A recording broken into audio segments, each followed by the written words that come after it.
Pegue sua Bíblia, abra comigo.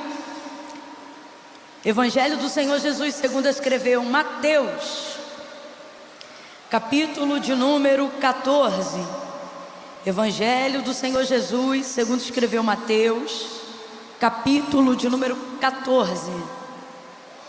Oh, glória a Deus, glória a Deus. Oh, Jesus, nós chamamos tanto. Oh, aleluia, aleluia. Quem é do glória vai dando glória. Quem é do aleluia vai dando aleluia. Senhor, Tu és o amado da nossa alma, Senhor. Nós louvamos o Teu nome nessa noite. Nós Te agradecemos de todo o nosso coração pela vida que o Senhor tem nos dado, por todo o bem que o Senhor tem nos feito. Aonde nós estaríamos se não fosse o Senhor?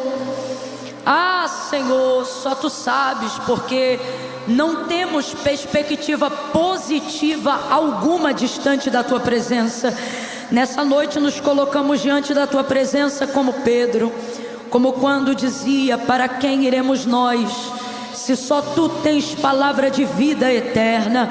É por isso que nós viemos até essa casa, é por isso que nós nos reunimos em oração, é por isso que louvamos o Teu nome, porque enquanto Te adoramos, ressignificamos o nosso entendimento de quem devemos ser para o Senhor.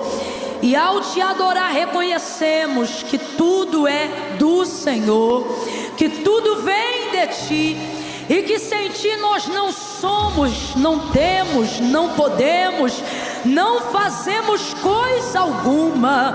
Oramos agora em concordância com a Tua palavra, porque a Tua palavra diz que o homem não tem coisa alguma se do céu não lhe for dado. E nós estamos aqui esperando palavra do céu, resposta do céu, direcionamento do céu. Por isso, Senhor, em nome de Jesus nós oramos. Ouve a nossa súplica, ouve a nossa oração. Tu sabes como cada um aqui chegou. Tem homens aqui que precisam tomar decisões ainda esta semana, mulheres que precisam de um apontamento de qual caminho seguir, se é para dizer sim, se é para dizer não, se é para noivar, se é para namorar, se não é para namorar. São pessoas que estão aqui esperando uma sinalização. Abre a porta da palavra diante de nós nesta noite, abre a porta da revelação bíblica diante de nós, porque quando Tu fala, a terra se cala. Quando Tu falas, a voz da dúvida, a voz do medo perde força dentro de nós. Eu oro agora por aqueles que oram comigo. Eu oro agora por aqueles que não conseguem orar, Senhor, cuja mente está tão aflita, tão ansiosa, os pensamentos estão tão confusos que não conseguem nem mesmo se concentrar para orar. Nós oramos por esses também agora e Te pedimos: organiza os sentimentos, organiza os pensamentos e vai colocando em nome de Jesus para fora. Expurga, expurga, espreme, arranca e tira todo pensamento de fracasso, todo pensamento de morte, todo espírito de desistência. Nós denunciamos agora na autoridade do nome de Jesus todo espírito que tenta confundir a mente, toda consciência culpada que tem dificuldade de dar lugar para o arrependimento, porque grande é a culpa, culpa, remorso. Eu te denuncio agora, vai saindo, e aonde havia uma consciência esmagada pela culpa, esmagada pelo remorso, eu oro agora ao Espírito Santo, em nome de Jesus. Espírito Santo, entra na mente, entra nos corações. Esse povo é Teu, essa casa é Tua, essa mente é Tua, este homem é Teu, porque do Senhor é a terra, a sua plenitude, o mundo e aqueles que nele habitam. E em nome de Jesus eu te peço, limpa a mente, limpa o coração, aviva a tua obra, aviva com arrependimento, aviva com quebrantamento, aviva com confissão de pecados, aviva com entendimento, aviva com inteligência. Abre a mente e o coração, passe em revista, derrama temor do Senhor sobre os nossos corações nesta noite.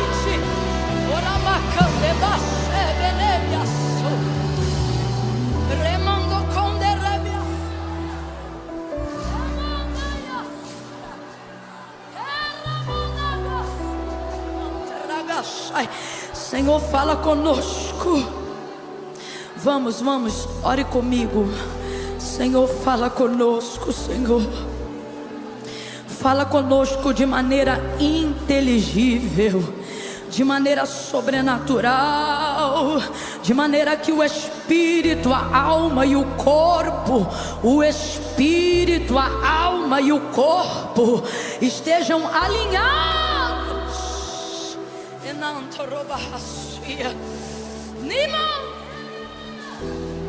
E toda distração, toda dispersão, todo vício digital, perca força agora, todo hábito que está fora da vontade do Espírito Santo, perca força agora em nós, na autoridade do nome de Jesus. Basta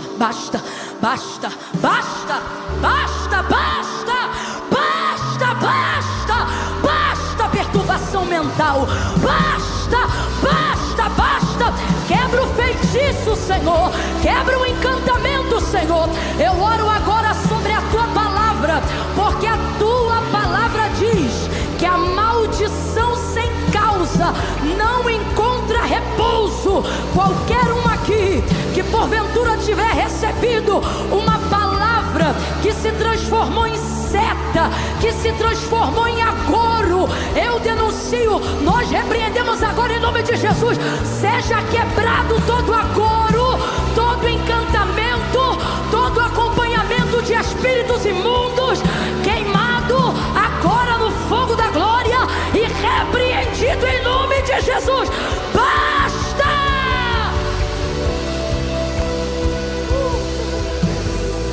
Em nome de Jesus. Diga comigo, em nome de Jesus.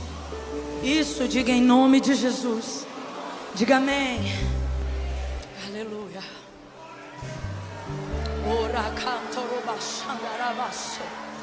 Ah, Camila, mas eu tô tão fraquinho hoje, eu não tô assim, sabe? Com essa fé toda. Vem na minha fé, porque eu também tô fraquinha. E é quando eu tô fraca que eu sou forte. E eu vim crente hoje. Diga amém. Diga amém. Abra a boca, rapaz, diga amém. Amém. Oh, glória. Culto, você tem duas opções e uma delas é assistir. É uma opção, assistir. Mas o melhor mesmo é participar. E como é que crente participa de culto, Camila? Igual a Abraão, que a palavra de Deus afirma que ele ia sendo fortalecido na fé, dando glória a Deus. Então vai dando glória a Deus aí. Deixa Deus saber que você veio intencionalmente. Dá um glória bem forte para esse crente entender quem sentou do lado dele. Olha para ele assim e diga assim: aleluia. Deixa ele perceber que você não veio para um evento gospel. Deixa ele entender que ele entrou numa casa de oração e se sentou do lado de um profeta do eterno, de um adorador do Deus vivo. Se os pentecostais chegaram, pode adorar. Se os worships estão aí, pode engrandecer o nome dele. Adore. É isso. Oh, glória a Deus. Glória a Deus. Ainda bem que vocês voltaram. Menino, tu joga nas 11, tu é o cara, hein? Oh, glória. Mateus, qual foi o capítulo que eu falei? Não, isso é o livro. Vocês estão me ouvindo bem? Qual foi o capítulo que eu falei? Isso. Quem achou, diga glória a Deus. Tá todo mundo me ouvindo bem, gente? Quando eu digo ouvir bem, não é ouvir o som, é a dicção das minhas palavras. Você está conseguindo entender perfeitamente o que eu estou falando? Ou tá saindo meio zoadinho? Um pouquinho zoadinho? Abaixa então só um pouquinho. Abaixa só um pouquinho, por favor, o meu retorno. Só mais um pouquinho o retorno. E abaixar só um pouquinho a PA do centro, porque o pessoal da lateral não reclamou. Só o do fundo aqui do centro. Tá chegando mais. Agora foi? Foi? Deixa eu ver se foi. Fala, paralelepípedo. Caquígrafo. Papigaquígrafo. Chegou aí a dicção direitinho? Então vamos ao texto, Mateus 14. Glória a Deus. Irmão, se eu fosse você, eu dava glória a Deus pelo sonoplasta dessa igreja. Você tem noção da dificuldade que é cuidar do som no meio disso aqui tudo? Rapaz, isso aqui é um mundão.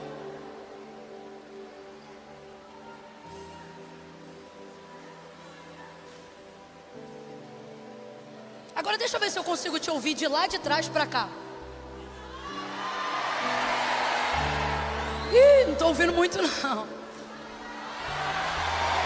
Eita, agora chegou. Maravilha. Irmão, manda alguma coisa de vez em quando aí para cá. Só para a gente saber que vocês estão recebendo, tá bom?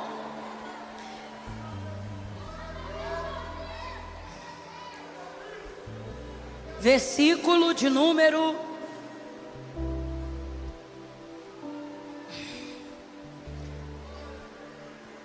13 em diante.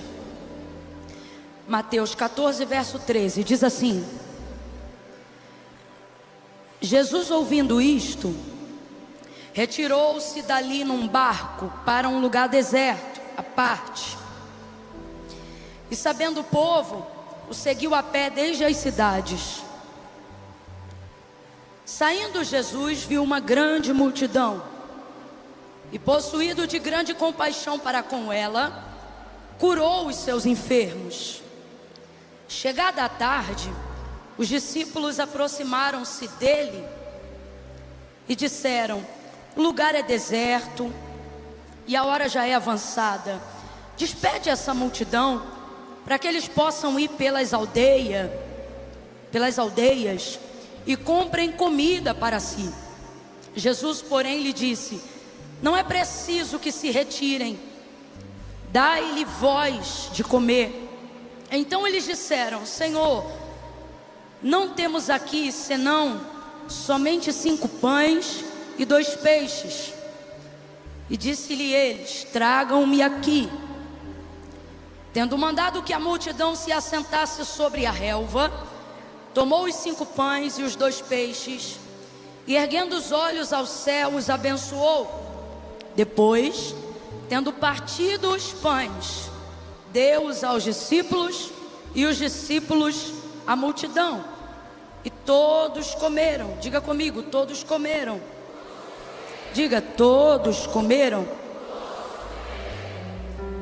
E todos saciaram-se e levantaram dos pedaços que sobejaram 12 cestos cheios. E você diz amém. Diga amém pela multiplicação, diga amém. Senta dando glória a Deus aí, crente. Oh, glória. Ainda bem, ainda bem. Oh, glória a Deus. Glória a Deus. Nessa tarde eu estava meditando sobre esse texto, e eu pedi tanto de Deus, sabe, que nessa noite o Senhor trouxesse resposta ao nosso coração de maneira clara e objetiva. E aí o Espírito Santo me conduziu a esse capítulo que a gente acabou de fazer menção, esses versículos que a gente leu. João Batista tinha sido decapitado, sua cabeça havia sido colocada numa bandeja, E isso foi trágico, foi trágico. Jesus, quando soube dessa notícia, os discípulos de João Batista tinham acabado de sepultar o seu corpo. E aí foram, depois desse sepultamento, contar para Jesus o que tinha acontecido. Afinal, ele é aquele que preparou o caminho do Senhor, ele é o predito pela boca do profeta Isaías, sem contar que ele era primo de Jesus. E Jesus ficou afetado emocionalmente na sua condição de ser humano, ao saber da morte não só do seu primo, mas também do seu amigo. Porque quando Jesus dá testemunho de João Batista, ele mesmo diz que ele era um amigo e era também o amigo do noivo, né? E Jesus fica triste, abalado emocionalmente na sua humanidade pela perda de João Batista, ainda que tenha sido cumprido o propósito que a vida dele carregava. E aí ele vai decidir se retirar e ir para um lugar para ficar sozinho. Ele quer tirar um tempo de solitude. Não é solidão, é solitude. Solitude é saudável e muitas vezes necessária para a organização da ideia, para a reposição ou recolocação, reacomodação dos sentimentos dentro da gente depois de um trauma, de uma dor. Então é exatamente isso que Jesus vai fazer. E como é que Jesus fazia isso? Jesus fazia isso em oração, mas ele orava à parte.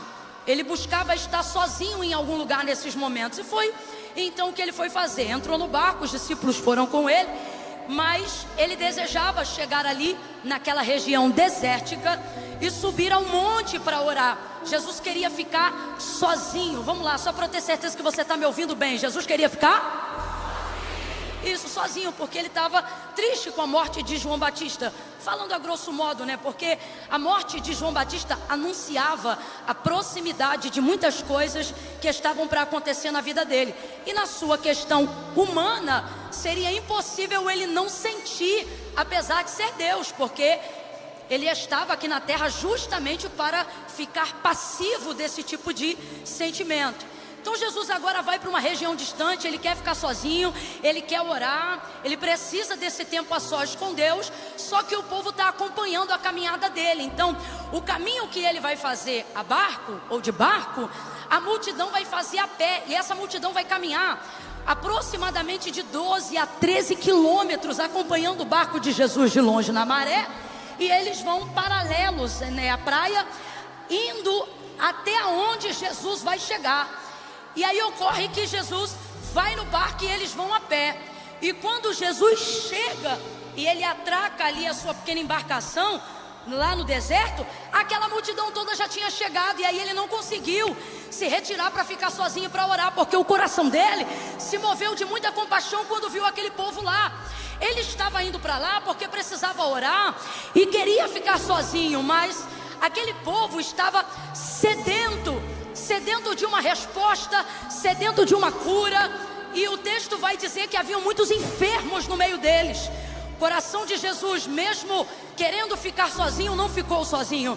Mesmo querendo se retirar para orar, esperou mais um tempo e não fez aquilo na hora que ele queria ter feito. A compaixão, ela faz isso com a gente. E aí, movido de compaixão, ele fica ali.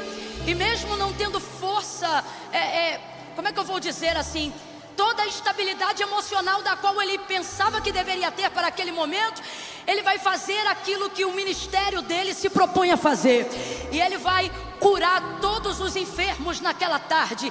E é um expediente cumprido, porque as horas vão passando, vão passando, vão passando. Eu sei que quando ele termina de curar todo mundo, quando ele termina de abençoar todo mundo, quando ele termina de ministrar sobre todo mundo, agora sim, ele terminou aquela parte que era a necessidade do povo. E aí os discípulos, vendo o cansaço de Jesus, obviamente cansados também, vão ficar preocupados com aquelas pessoas que já estavam cansadas de terem caminhado mais de 13 quilômetros para poderem estar ali. As horas avançaram e não tem nada para comer.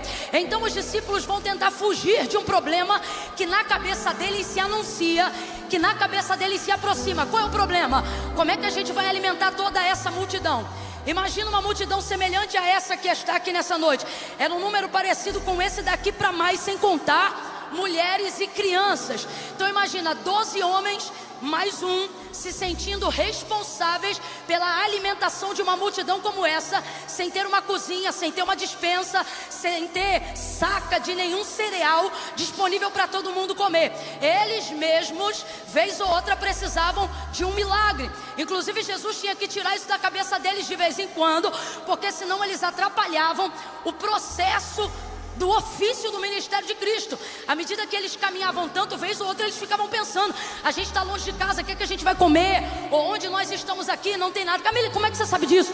Porque foi o próprio Jesus que disse a seus discípulos: eu não quero vocês ansiosos com o que vão comer, nem com o que vão beber, nem com o que vão vestir. Jesus não vai falar isso aleatoriamente, não. Jesus traz essa palavra num momento de peregrinação do exercício ministerial. Por quê? Porque essa era uma preocupação latente e contínua daqueles homens que haviam largado seus empregos, daqueles homens que haviam se ausentado temporariamente de onde estavam suas famílias para servir o ministério do Messias. Então aquilo de vez em quando tomava a mente deles. Jesus já havia ensinado eles, mas vez ou outra aquilo vinha. Então, se eles já tinham essa preocupação com eles, imagina agora se sentindo sobre a responsabilidade de uma multidão equivalente a essa multidão que está aqui nesse culto nessa noite. O desespero começa a tomar conta. Aí eles vão até onde Jesus está e dizem assim: Senhor, já está muito tarde, a hora já avançou, começa a liberar o povo e manda todo mundo embora. Eu estou falando a grosso modo que é para todo mundo entender. Manda todo mundo embora. Os discípulos começam a falar para Jesus que é para dar tempo, por causa da hora, desse povo encontrar alguma estalagem, alguma mercearia, alguma porta de algum comércio aberto, para que eles possam comprar comida para si e se alimentar. Como quem diz assim: ó, o Senhor já fez até aqui, agora se desvencilha dessa responsabilidade, porque é muita responsabilidade, vai dar problema. Sabe assim, quando você sente que o problema está anunciando que está chegando? É mais ou menos isso que os discípulos estão sentindo. Eles estão sentindo: vai dar problema, vai dar problema, vai dar problema. E aí Jesus vai surpreender todo mundo. Jesus vai dizer assim: olha, mas não tem necessidade de mandar ninguém embora, não. Senhor, mas sabe? Não tem necessidade de mandar ninguém embora, não. E aí eu estava no quarto do hotel e o Espírito Santo ministrou o meu coração.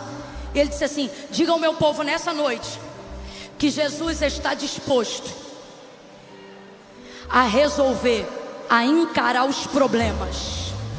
Gente, está tão ligada à nossa personalidade de sobrevivência, fugir dos problemas, que esquecemos que são os problemas os responsáveis, ou a maneira como nós solucionamos os problemas que aparecem, que se tornam responsáveis pelas pessoas que nós nos tornamos.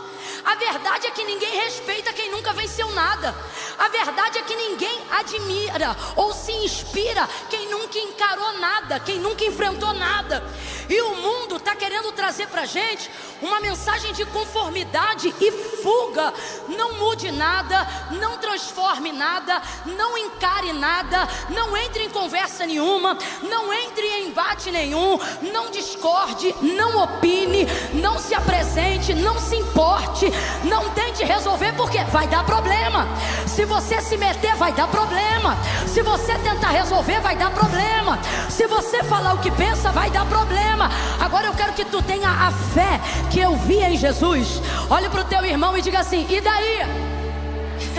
E daí o que, Camila? E daí que ninguém quer problema. Só que Jesus nos trouxe hoje aqui para dizer para nós: ei, eu estou disposto a encarar.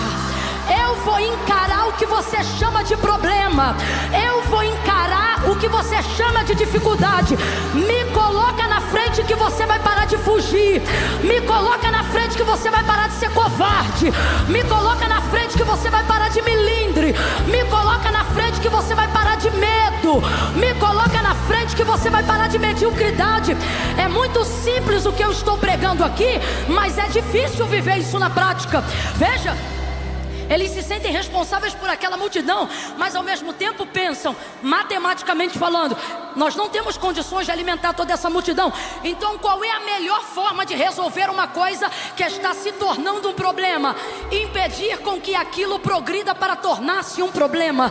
Então manda embora. E com isso a gente está ficando fraco, gente.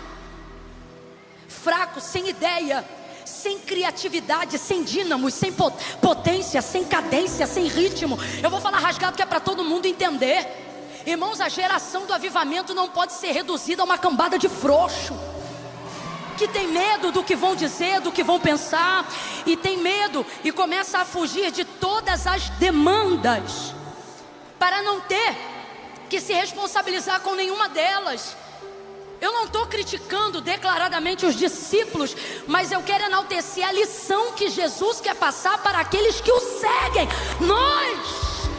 E a lição que ele está dizendo é: se disponha a antes de canalizar a energia que eu te dei, os milagres que eu posso realizar, as ideias que eu posso te dar, as multiplicações que eu posso trazer, aquilo que eu posso fazer. Ei, antes de perder a energia que eu posso canalizar para você botar a tua mente para resolver esse problema, pare de canalizar a sua mente e a energia, a unção, o dom, o talento que eu te dei para fugir. Você pensa assim: olha, Camila, mas a gente não tem dinheiro. Mas nem tudo é dinheiro. Ah, Camila, mas a gente não tem tempo. Não, irmão, a gente não tem disposição. O que o Senhor está dizendo é: eu estou disposto a encarar tudo que você estiver disposto a resolver. Ah, não, você não entendeu não, eu vou repetir. Ele não está falando se você tem recurso ou não tem recurso. O que ele me trouxe aqui para perguntar hoje a você é: tem disposição? Porque se tu tiver disposição, eu tenho a solução.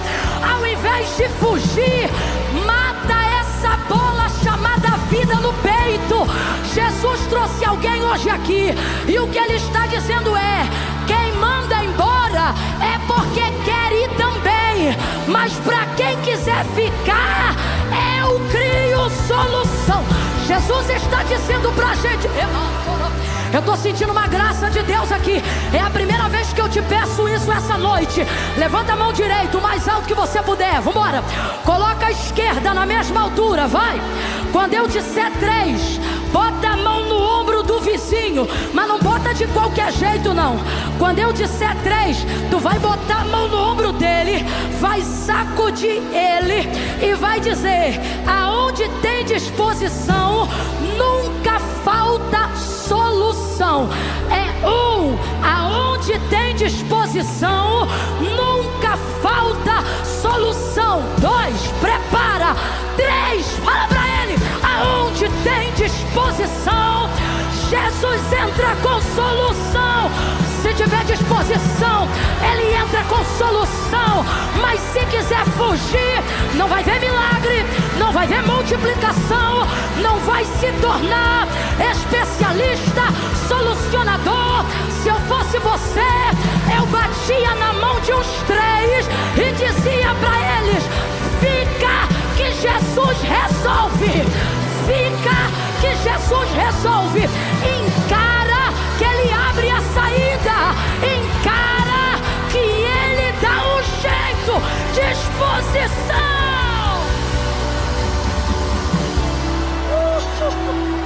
Aleluia!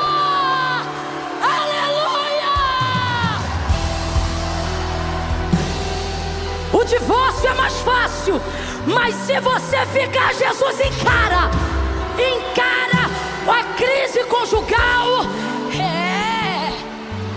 Desviar da igreja é mais fácil por causa do álcool, mas se você disser: Jesus, eu vou resolver o problema no vício com álcool, Jesus desce hoje na tua frente e diz: então manda todo mundo assentar, porque eu vou encarar.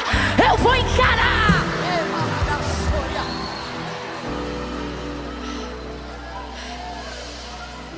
Não existe nada que, havendo em você disposição para resolver, Jesus não demonstre a disposição dele em resolver. Jesus não está procurando quem tem Ele sempre procurou quem quer. Sempre. Marcos 16, 24. Se alguém quiser vir após mim. Ele nunca perguntou quem podia. Ele nunca perguntou quem tinha condições. Se alguém quiser vir após mim, tome a sua cruz. Negue-se a si mesmo. E siga-me. Porque aquele que perder para me seguir, já ganhou. Mas aquele que quiser me seguir para ganhar, já perdeu. Então veja, aqui ele trata sobre disposição. Ele sabe que a gente não tem o recurso para resolver tudo. Então ele não pergunta o que você tem, ele pergunta o que você quer.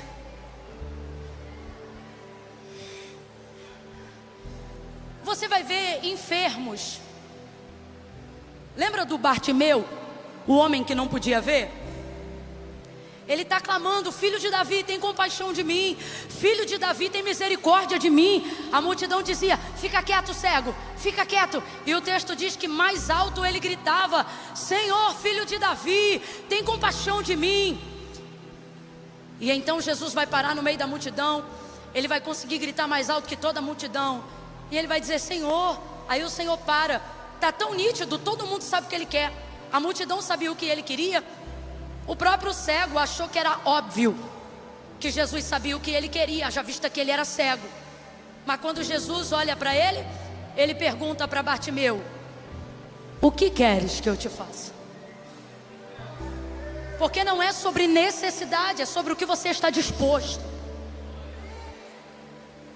Não é sobre ser óbvio ou não ser óbvio. Jesus está dizendo: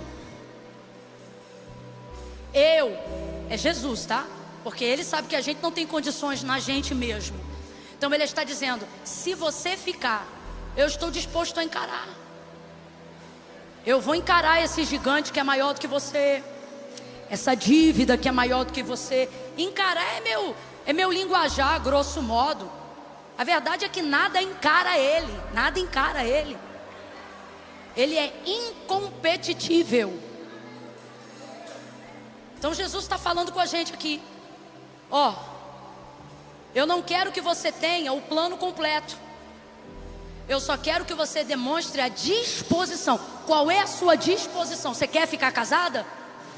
Você quer ficar casado? Então demonstra a disposição que Deus vai entrar nessa crise conjugal.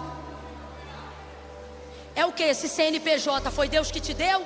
Você quer abrir falência? Ou acredita que Deus te deu e quer lutar para essa empresa? Ah, Camila, mas eu não tenho a solução. Jesus te trouxe hoje aqui para dizer para você: ei, a solução sou eu, a disposição é sua. O que você quer? Porque o problema não é ele não fazer, ele vai fazer.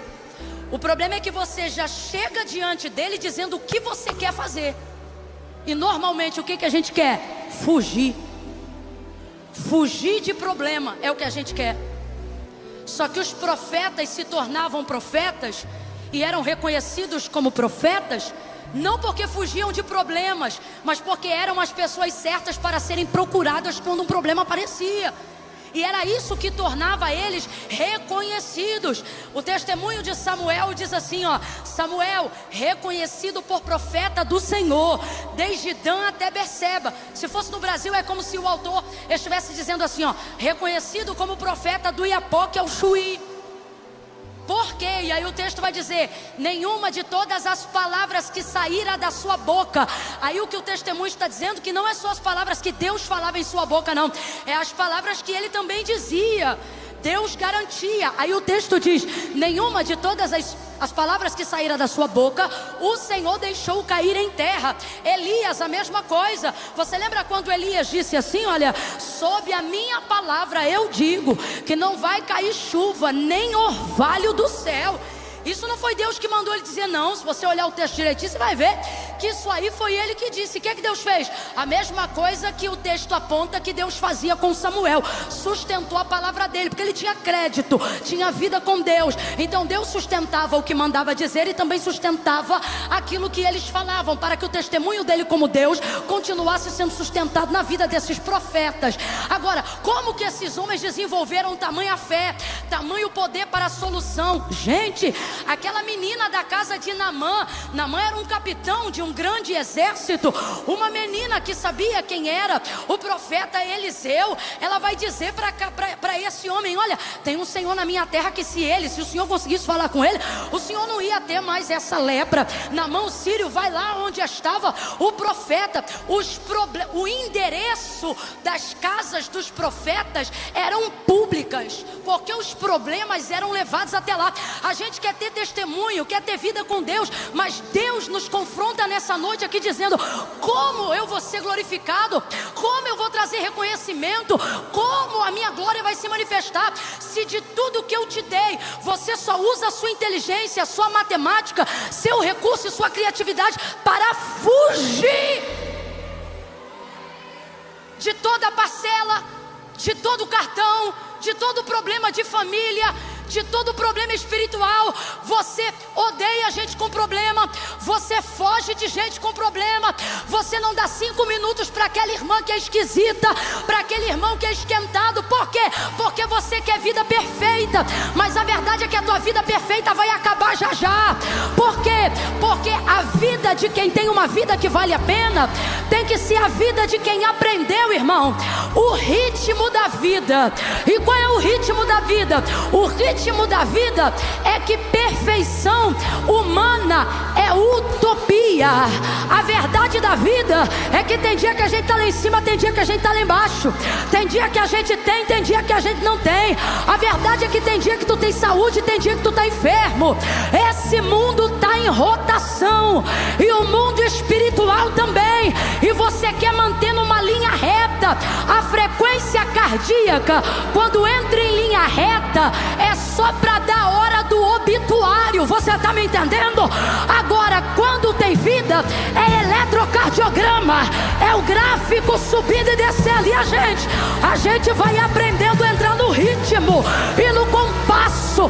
Camille, como é que eu faço isso? Não é fugindo, é encarando. Você vai atender essas chamadas de telefone essa semana.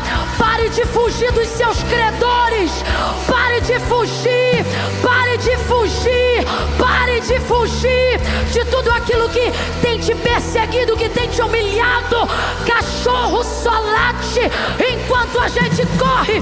Vire as costas para cima dele, pegue um pau na mão e veja se ele não começa a dar marcha ré. Deus está dizendo: pare de fugir.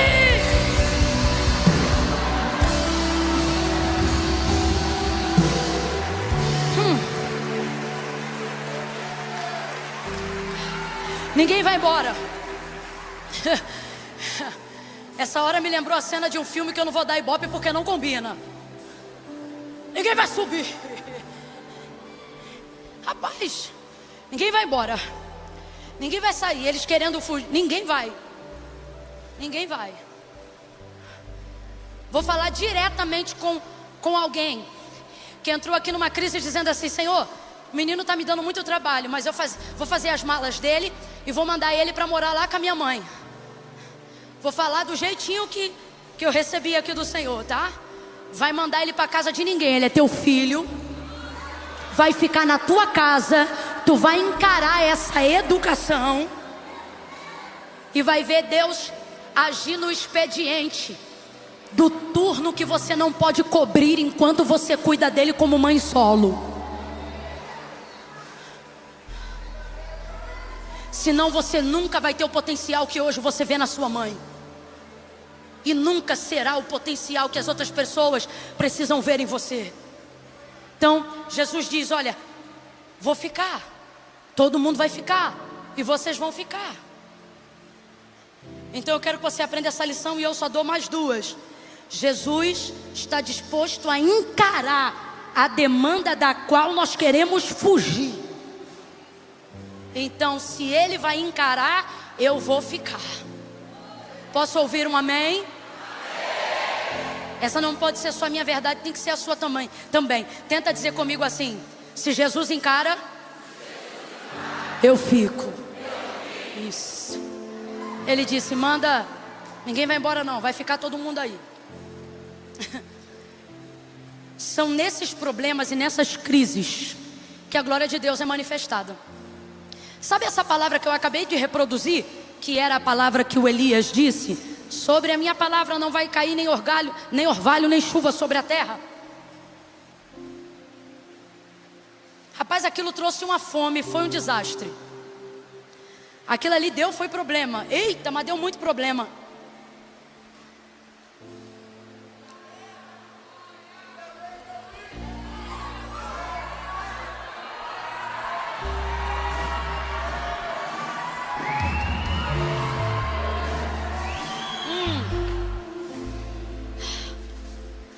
Aquilo foi problema. Veio fome. Quem tinha culpa pagou, quem não tinha culpa pagou também. Só que a impressão que você tem é que Elias está vivendo uma crise emocional, mas não está vivendo o problema do qual ele gerou. Por quê? Porque a verdade é que ele tem uma comunhão, uma intimidade com Deus, que aqueles que estão debaixo da sentença a qual ele liberou não tem. Então tem mãe com fome, tem filho com fome, mas ele não. Ele está sendo alimentado pelo anjo, está sendo alimentado pelo corvo. Aí parece que Deus vai dar um choque de realidade nele. E diz assim: olha, Elias, levanta, volta, e eu vou te mandar ir na casa de uma viúva. E essa viúva, a viúva de Sarepta, ela vai te sustentar. Só que quando Elias chega lá, a viúva que Deus levantou para sustentar ele só tinha um pouco de farinha, e a perspectiva de vida dele era curta, por causa de toda aquela fome, que agora é consequência da chuva do céu que ele lacrou. A viúva só tem um pouquinho de farinha, uma boca a mais que a do menino. E o Elias vai lá porque Deus mandou. Vai lá porque a viúva vai te sustentar. Agora sai do sobrenatural e vem para o físico. Vamos supor que a gente não é crente igual Elias. Imagina Deus dizer que a tua solução está na casa de alguém que tem mais problema do que você. É isso que Deus está fazendo, eu vou repetir. Imagina Deus dizer para você que a solução que você procura está na casa de alguém que está com mais problema do que tu. Foi o que Deus fez com Elias. Eu tenho para mim, isso aí sou eu que estou falando, que é uma maneira de Deus dizer assim: olha aí o que tu arrumou. Com as tuas palavras, olha aí o que tu arrumou. Tá a mãe, tá o filho. E aí você conhece a história. Ele manda preparar o bolo, manda fazer para ele primeiro, e aí depois ele profetiza e abençoa a vida daquela mulher. Mas aonde estava a solução? No meio do problema. E aonde estava o milagre que traria de volta estabilidade para a casa daquela mulher que tinha uma perspectiva curtíssima de vida? No meio de uma demanda que ela também poderia ter fugido. Imagina, tu só tem um pedaço de pão, é para você e para o teu filho. Só dá para fazer um pão ali para vocês, um bolo ali de farinha para vocês. E aí chega um homem de fora e fala: faz esse único pedaço aí, esse único ingrediente que você tem aí para fazer um bolo, faz ele para mim. Ô irmão, você fugia ou não fugia? Vamos falar a verdade? Só que o que Deus está dizendo para a gente é: quando eu fico, você não foge. Se eu ficar, você não precisa fugir. Eu não sei qual é a área da tua vida, se é emocional, se é espiritual, batalha espiritual. Se você está querendo se mudar de casa, a casa que Deus deu, porque está vendo vulto de um lado para o outro, é gente fazendo isso, é gente fazendo aquilo, é você sentindo aquilo outro, e você dizendo: ai meu Deus, eu vou embora. Só que hoje Deus está dizendo para alguém: fui eu que te consegui essa casa. Você fica, quem sai é o demônio. Você fica, quem sai é o espírito de perseguição. Eu não sei qual é a área da sua vida, mas Jesus está dizendo: quando eu ficar, é o sinal que você não tem que ir para lugar nenhum. Aí ele diz: fica todo mundo aí. Aí um dos discípulos vai chegar para ele e vai dizer assim: Senhor, que ele vai dizer assim: o que vocês têm aí? Aí o menino tinha deixado lá 5 pães e 2 peixinhos, né? Aí os discípulos vêm e dizem assim: Senhor, tudo que nós temos aqui são apenas 5 pães e 2 peixes. E o que é isso para toda essa gente? Aí Deus mandou eu dizer isso aqui para vocês: o recurso que temos só se torna ilimitado. Eu disse o que, gente? Por favor, vem de novo. Eu disse o que? O recurso que nós temos só se torna ilimitado nas mãos dele. Na nossa mão dá para nós, na mão dele vai dar para todo mundo. Então você tem que parar de fugir de quem te dá demanda, porque muitos milagres só estão sendo possíveis na sua vida porque você não anda na sombra, mas anda acompanhado de gente que motiva Deus a fazer coisas através de você. Deu para entender o que Deus está falando aqui? Que é isto para toda essa multidão. Então eles oferecem, mas ao mesmo tempo se constrangem daquilo que estão oferecendo, porque no fundo não querem que seja utilizado e também não acreditam que aquilo possa ser o suficiente para aquela multidão de mais de 5.000 pessoas reunidas ali. Aí Jesus diz assim: traga-me aqui. O que ele está dizendo? Bota aqui na minha mão. Aí pega os 5 pães, os 2 peixes. Eu não sou de ficar correndo atrás de número na Bíblia, mas tem número que é muito emblemático. São 5 pães e 2 peixes. Isso totaliza 7 itens. E eu não preciso forçar, não precisa ser teólogo. Todo mundo aqui sabe que 7 aponta para aquilo que é suficiência, para aquilo que chamamos de perfeito. Então veja, você pensa assim: eu não tenho como resolver, eu não tenho como ajudar, eu não tenho como pagar, eu não tenho como curar. E o Senhor está dizendo: bota na minha mão o que você tem. Por quê? Porque é o suficiente para eu fazer o que eu vou fazer. 7 aqui é perfeição. Você pensa que todo recurso que você tem é pouco. Você pensa que toda inteligência que você tem para resolver isso é pouca. Você pensa que todo o dinheiro que você tem para resolver isso é pouco. Você pensa que a eloquência que você tem é pouca, que os amigos que precisaria ter para fazer são poucos. Mas Deus te trouxe hoje aqui para dizer: só é pouco na sua mão, na minha mão é o suficiente. Então o que eu tenho que fazer, Camila? Essa é a parte mais difícil. A parte mais difícil não é ver Jesus trabalhar. A parte mais difícil é dar a Ele autonomia para mexer no que estava seguro na minha mão. Essa é a parte difícil. É pegar aquilo que na minha mão é seguro e ver eu transferir aquilo para a mão de Jesus. Por quê? Porque na minha mão todo recurso é administrado por mim. Minhas palavras são administradas por mim. Minhas amizades são administradas por mim. Na minha mão o culto é administrado por mim. Imagine esse jovem que está trocando o teclado aqui. Na mão dele o teclado está sob o domínio dele, porque ele é tecladista. Vai ver, ele até arranha um pouco de guitarra ou um pouco de bateria, mas eu tenho para mim que o instrumento que ele usa para trabalho é o teclado, não é isso? Você usa o teclado. Então se de repente eu chegar para ele e falar assim: ó, você vai agora tocar bateria, ele não vai tocar com a mesma desenvoltura que ele toca teclado. Ele vai ficar um tanto quanto travado. A mesma coisa é se eu pegar o baterista ali agora e falar: ô baterista, faz o seguinte, troca com ele aqui, e agora você toca teclado e ele toca bateria. Não é um instrumento de ofício deles. Eu não tenho dúvida, ainda mais se eles forem da Assembleia de Deus. Toca teclado, toca bateria, toca guitarra, toca baixo, toca pandeiro, toca tudo, porque crente que aprende é assim, toca um pouco de tudo, mas não é o ofício dele. Ele vai ficar melhor no teclado, ele vai ficar melhor. Ei, é a mesma coisa quando você tem um recurso. O difícil não é ver Deus trabalhar no recurso. O difícil é pegar o recurso que está na minha mão e botar na mão de Deus. Por quê? Porque na minha mão eu uso o recurso como eu acho que é melhor ele ser usado. E na mão de Deus? Na mão de Deus ele usa como quer. E se tem uma coisa que dá agonia, é ver na mão de outra pessoa algo que eu estou acostumado a só ver na minha.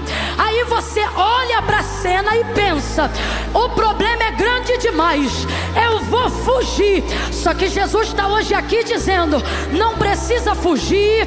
Eu não só vou trazer estabilidade, como vou trazer multiplicação, como vou fazer sobejar. Vou te dar uma experiência de milagre, e nunca mais você vai ter medo de gente, nunca mais você vai ter medo de fome, nunca mais você vai ter medo de multidão, nunca mais você vai ter medo de problema. E aí, Camila, o que é que eu tenho que fazer? Transfere o recurso. Essa é a hora que a gente trava, porque a gente quer ver Deus fazer, mas quer que Ele faça através das nossas mãos. Fala comigo, Jesus. Passa por aqui. Chega lá onde eu quero, mas chega através das minhas pernas. Chega lá onde eu quero, mas chega usando a minha mão. É complicado, porque quando Ele quer glorificar o nome dEle, uma das primeiras coisas que Ele faz é tirar da tua mão o controle. Mas a gente quer milagre, mas não quer perder o controle. A gente quer milagre, mas não quer dar para Deus autonomia. Ó Espírito Santo, até aqui tu age, daqui para cá é a minha boca mesmo que fala. Olha, Espírito Santo, aqui tu age, daqui para cá é meu jeito de fazer. Isso aqui deixa comigo, isso aqui deixa que eu resolvo. Só que Jesus está dizendo: filho, você não vai botar o peixe na minha mão e ficar com pão, não. E eu também não vou aceitar pegar o pão e você ficar com peixe. Aqui não adianta confiar parcialmente. Confiança parcial é desconfiança integral. Se é pra confiar, ou bota tudo ou não bota nada. Agora, quer viver uma vida mediana, medíocre a vida toda? Quer acordar todos os dias sabendo como é que vai fugir? Pra que casa vai ter que se mudar? Quantas parcelas vai ter que ser dessa vez? Qual é o banco que você ainda não perdeu o nome pra pedir um novo empréstimo? Então segue teu caminho. Agora, quer perder o medo? Perde a autonomia. Entrega tudo na mão dele. Faça como a viúva. Faça como a viúva. Ela não fez como os ricos. Os ricos davam do que sobravam. Ela deu tudo que tinha a um altar espiritual aqui. E o Espírito Santo está dizendo: 2025 é ano de solução. Ou coloca tudo e espera o retorno, ou não coloca nada e vai-te embora com os teus pais. Agora, quer vitória? Coloca tudo, confia, confia, confia, confia totalmente, confia integralmente. Uns confiam em carros, outros em cavalos, uns confiam na bolsa, outros em investimento, uns confiam no dólar, outros em Bitcoin, mas nós confiamos no Senhor dos exércitos. Uns levantam e caem, mas nós nos levantamos e temos estabilidade. Estamos de pé porque confiamos no Senhor. Se eu fosse você, eu levantava a mão e entregava tudo. Eu entregava tudo. Minha casa, meus negócios, minha família. Tira de mim o controle. É tudo teu, é tudo teu, é tudo teu. Tu administra melhor do que eu. Tu comanda melhor do que eu. Tu encara e ninguém te encara, porque tu estás acima de tudo que me afronta, de tudo que me humilha. Toma, Senhor, é teu. Meu Isaac é teu, meus pães são teus, meu peixe é teu, minha família é tua. O ministério não é meu, o ministério é teu, é teu, é teu, é teu. Oh, oh.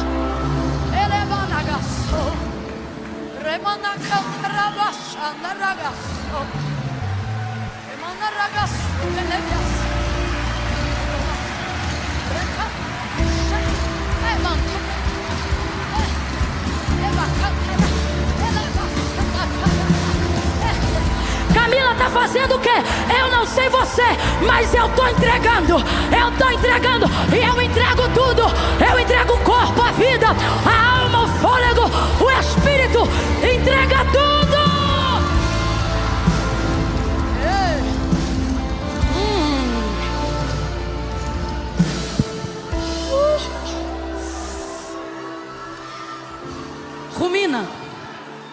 Rumina comigo. E veja, se as áreas que não prosperam como deveria, não são justamente as áreas das quais você pede bênção, mas não entrega o controle.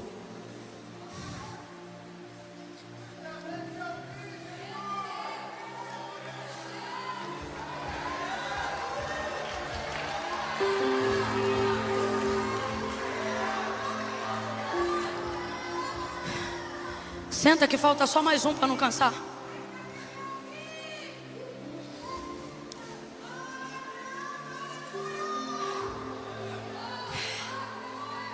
Se ele fica, eu encaro. Ou melhor, se ele encara, eu fico. O problema não é ver ele fazer, o problema é da autonomia dele em cima do recurso que foi dado a mim. Então, ok, eu vou entregar. Ok, Camila. Ok, eu vou entregar. Eu vou entregar. Porque quando nós disponibilizamos para Jesus o que temos, nós não revelamos só a nossa necessidade, mas revelamos também o nosso coração, né? Aí Jesus pega os 5 pães, os 2 peixes, e ele vai fazer uma coisa que raramente ou quase nunca fazemos. Para mim é uma grande lição desse texto. Jesus pega os 5 pães e 2 peixes, e ele vai dar graças. E você nunca vai ver Jesus dando graça pós-milagre.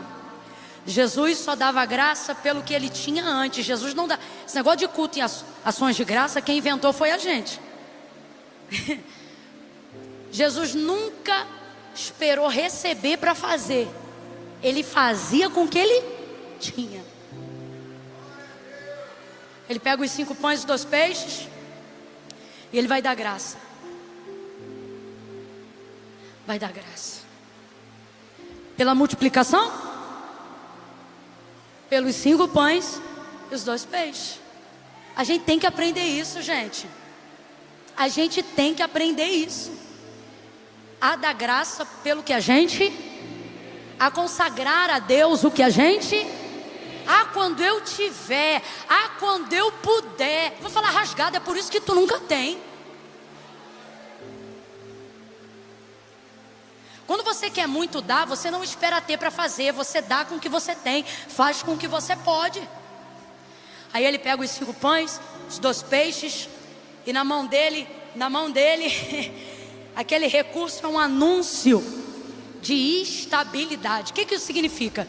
Que antes da multiplicação, que é o que de fato eles precisavam, ter na mão de Jesus os 5 pães e os 2 peixes, é ter o anúncio no mundo espiritual e físico, de que agora, tudo que outrora estava em desordem, agora está sob controle e domínio de alguém que vai administrar aquilo.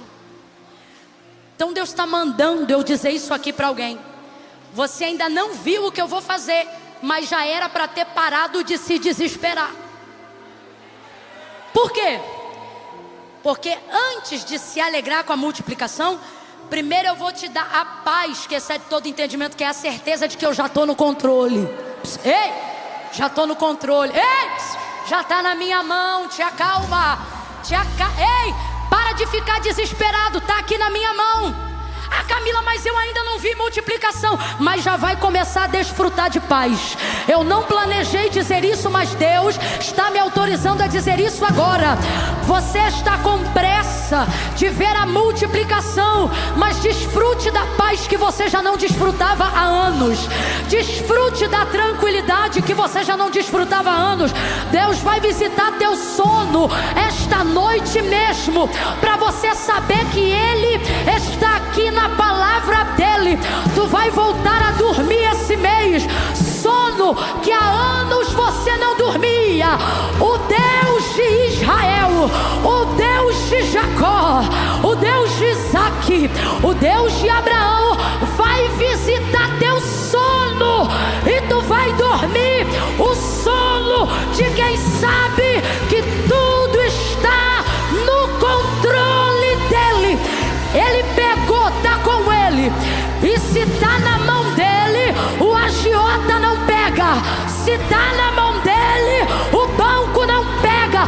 Se tá na mão dEle, o devorador não entra. Se está na mão dEle, o gafanhoto não consome. Na mão dEle o diabo não toca. Na mão dEle o feitiço não faz efeito. Na mão dEle a bruxaria não tem força. Tá na mão dEle, tá na mão dEle, tá na mão dEle. Desfrute de paz. Desfrute de paz. Antes de desfrutar da alegria da multiplicação, desfrute de paz. Você já está perturbado há tanto tempo que nem lembrava mais como é que é. Ei, Maragacia. Aleluia! Aleluia! Oh, glória! Aleluia! Desfrute de paz. Deu graças. E eu encerro aqui. Ele vai partir o pão em pedaços. Gente, isso aqui é tão difícil. Eu estou com uma situação tentando resolver até hoje só por causa disso aqui. Porque eu já fiz o 1. Se Jesus vai encarar, eu vou ficar. Já fiz o 2. Dei para ele o controle, já desfruto de paz. Mas o 3 eu ainda estou negociando. Você sabe o que é negociar? É um algo. É do verbo negociar. Eu negocio, tu negocia, ele negocia. Sabe assim? É difícil. É a parte mais difícil. Ele já tá com o que era teu. E você pensa assim: ah, eu tô de boa, Camila, já entreguei para Deus. Entregou? Tu vai ver que entregou o pão, o peixe, mas ainda não entregou a confiança do coração. Quando que eu vou ver? Quando ele começar a pegar o pão que na tua mão era inteiro e tornar pedaço na mão dele. Ali tu vai começar a ter sentimento de perda mesmo. Ali você vai ver que não dá para colar de novo, tá ligado? Ali você pensa assim: nem que eu quisesse roubar de volta, eu iria conseguir, porque já era. E essa é a palavra profética que eu vou terminar esse momento. Você vai olhar para quem está do teu lado agora e vai dizer assim, ó: já era. Não, você ficou sem graça, eu vou te dar mais uma chance. No 3 você vai olhar para ele e vai dizer: já era. Como assim já era? Sabe aquilo que você deu? Já perdeu a forma de se recuperar de volta. Porque mesmo que você pegue, já não está mais do jeito que você deixou. Ei! Não, eu vou falar de novo. Não está mais do jeito que você deixou. Eu vou falar de novo. Não está mais do... Bate um arrependimento, você pensa: vai que não acontece como eu queria. Vai que... Ai meu Deus. Deus está me usando aqui para te dizer: eu fiz a coisa de um jeito que se tu tentar meter a mão agora, já não está mais do jeito que tu me deu. Virou pedaços. Virou pedaços. Pedaços. Eu quero que você imagine uma coisa que você gostava muito. Uma blusa que você gostava muito. E está na mão de uma pessoa. Só que agora essa pessoa começa a rasgar essa blusa. E cada pedaço do tecido vai se tornando várias blusas para outras pessoas. Vai dando uma angústia, sabe? Tava tão bonitinho, tão perfeitinho, e agora virou pedaços. No processo da multiplicação, você terá a sensação, não é uma realidade, é apenas uma sensação. Então redobre a atenção. No processo da multiplicação, você terá a sensação de que Deus destruiu os únicos recursos que você tinha. Só que não é destruição, é um método que você não conhece de compartilhamento. Pegou o pão e partiu. E eu procurei na Bíblia pães que saciaram fome sem terem sido partido. Não existe. Porque o que torna o pão deglutível para ser consumido é o partir, ou seja, a proporção do pedaço é que torna ele comestível. Já tentou enfiar um pão francês inteiro na boca? Já tentou, mas não conseguiu. Tem que partir para caber, senão você tem a matéria, mas não consome os nutrientes dela. Alguém está entendendo o que Deus está falando aqui? Então é difícil ver o que era bonito, mas não tinha utilidade. Ver o que parecia um patrimônio sólido, mas não tinha utilidade. Aí de repente pegamos e entregamos tudo para Deus, e a impressão que a gente tem é que Deus está pulverizando, mas não é. Deus está dizendo: entenda, na minha mão, o que antes era um monumento vai ganhar movimento. Vocês estão acostumados com monumento, vocês gostam de monumento, mas eu gosto de movimento. Avivamento não é monumento, avivamento é movimento. E eu me lembro que no dia que o Espírito Santo desceu, foram vistas por eles línguas como que repartidas, as quais pousavam sobre a cabeça de cada um deles, e eles falavam como se fosse concedido que lhe falassem. Veja, tudo que vai ser nutriente, tudo que vai ser consumido, tudo que terá utilidade, tudo que será fortalecido antes da bênção da multiplicação, você verá primeiro a repartição, a fragmentação. Deus me trouxe hoje aqui para clarear as ideias de alguém que está pensando que perdeu tudo que construiu, ou que está para perder tudo que investiu desde o dia que se tornou crente e viu tudo ir para a mão de Deus. Deus está dizendo: não, eu não estou fragmentando, eu estou multiplicando. É que no processo de multiplicação, o partilhar faz parte. Para você que amontoou, é difícil ver Deus soprar. Era grande, mas não servia a ninguém. Era muito, mas ninguém se alimentava. Agora está partido e mais de 5.000 vão comer. Aí você pensa: mas está tão pequenininho. Está pequenininho, mas está alimentando todo mundo. Deus nos trouxe hoje aqui para dizer: se no teu coração você tiver disposição para partilhar, eu vou multiplicar. Se você aguentar me ver rasgar, me ver repartir e me ver fragmentar, entenda, você não vai terminar com um pedacinho de pão, não. Você vai terminar com cestos transbordando até o talo. Mas você só vai ter essa visão se aguentar me ver rasgar, partir e fragmentar o que você colocou na minha mão.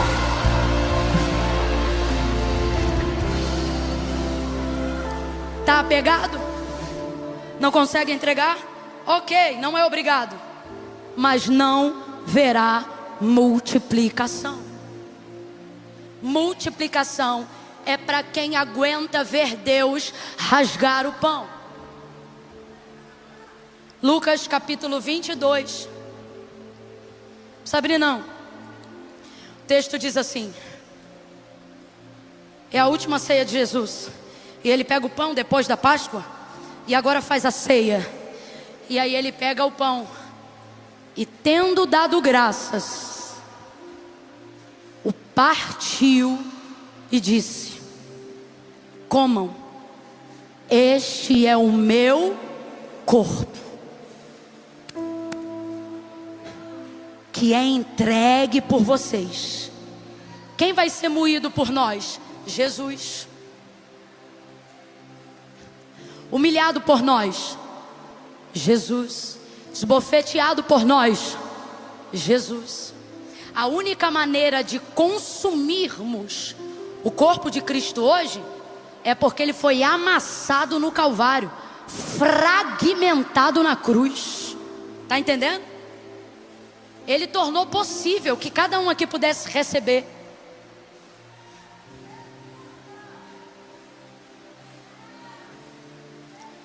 Olha aqui para mim. Se é só para você, você não precisa de milagre, cara. Você precisa de plantão. Continua virando um plantão um atrás do outro. Enche tua conta, enche teus recursos, troca de carro todo ano e esquece da tua família, dos teus amigos, dos teus parentes. Você não precisa de milagre. Você pode viver para o seu umbigo. Quem vive para o próprio umbigo não precisa de milagre. Quem vive para o próprio umbigo não precisa de multiplicação. Você já tem tudo que você precisa. Saúde e trabalho, igual à disposição. Dinheiro até não querer mais, vai com tudo. Agora eu vim falar de milagre. Eu vim falar sobre perder o controle. Eu vim falar sobre, não é nem perder no sentido de não saber que tem, é saber para quem deu. Eu vim falar sobre corações cujo combustível é a compaixão. Senhor, queria ajudar a fulana, queria ajudar o ciclano, mas o Senhor sabe, eu não entro na causa dele porque não posso, não resolvo o problema dela porque não posso. Aí Jesus vem nesse culto, ouça hoje aqui, para dizer: se é compaixão que tu tem, fica que eu vou encarar por você, eu vou multiplicar. Mas você tem que estar disposto a me deixar fragmentar. Por que que ele parte? Porque ele também se deu. Ele disse: olha, vossos pais receberam o maná, o pão que desceu do céu lá no deserto, e consumiu e não adiantou nada, mas eu sou o pão vivo que desceu do céu. Então quando ele parte o pão, ele tem autoridade para fazer isso, porque ele se entregou por nós. Então ele não está fazendo nada, ele não está te pedindo para fazer nada que ele não fez primeiro. Você está empoderado por Deus para fazer isso. Aqui ó, eu quero falar para quem tem compaixão, para quem está com o coração queimando, para abrir ONG, projeto social, para poder ter uma área na empresa para abençoar alguém. Eu estou falando com essas pessoas. Para quem tem o coração na família, no DNA, para quem quer mudar a história da família, da hereditariedade, para quem quer um antes e depois de Cristo na sua vida. É com você que eu estou falando. Para você Jesus está dizendo: ei, entrega tudo que eu vou repartir, mas quando acabar, tu não termina pobre e nem termina igual você estava antes de me chamar, não. Tu vai terminar com os cestos lotados, porque vai ter sensação de perda, mas ela é temporária. Por que é temporária? Porque o fim da história não termina com perda, termina com multiplicação. Vai multiplicar. Seja profeta, bote a mão na mão de alguém agora. Pega a mão de alguém, pega a mão de alguém aí agora, pega a mão de alguém. Diga para essa pessoa assim, ó: receba. Tá fraco, diga: receba. Bora, bora, diga: receba. Receba força, paz, equilíbrio para ver Jesus fragmentar recursos. Sobre essa palavra, solte a mão dele. Só fique de pé agora quem tem coragem de dizer: Camila, hoje eu quero pedir de Deus essa coragem, porque eu quero passar para o controle dele o que é meu. Camila, eu ainda não estou com essa coragem. Fique sentado que eu vou orar por você. Mas só fique de pé agora quem ouviu a palavra e disse: fez todo sentido para mim. Eu estou com áreas travadas na minha vida, aonde tudo que eu quero é ver Deus fazer, mas está sendo muito difícil entregar para Ele a autonomia. Feche os olhos agora. Feche os olhos agora. Oh, meu Deus, ajuda aí ainda.